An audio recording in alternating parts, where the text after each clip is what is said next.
March 2022 hung over its shoulder a hungry bounty, turning 15. The thing about having a birthday rather early in the year is that it is long enough that in the meantime the ribbons of new starts are cut. Not just from New Year's, but from the beginning of school and meeting new people, having new experiences in the near 3 months nigh of turning a year older.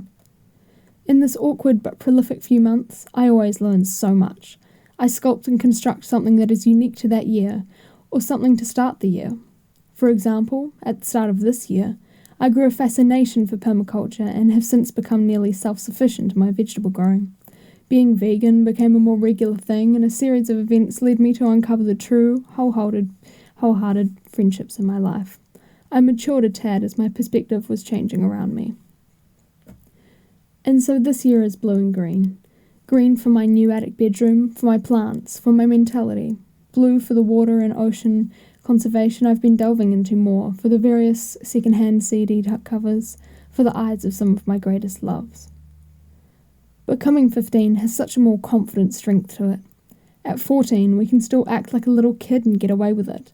We can still have a high-pitched laugh or scream at the top of our lungs. We can still rely on our parents wholly. We can still be looked down upon completely. People can still mistake you for half your age. We can still ruminate over the small stuff and not realize that your greatest worries are nothing compared to next year. But next year, you will transform into a stronger self.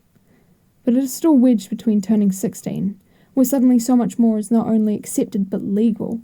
16, where the immature older teenage years start all over, the years of defiance, cruising, destroying all your pedestals and possibly boundaries, and blooming into something definitely more adult than child, but possibly not behaviourally. March in New Zealand is the flavoursome kiss farewell to summer and salutation to the sickly betwixt grey area of autumn.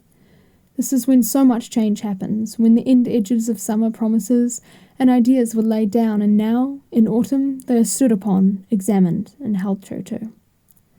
March is symbolic.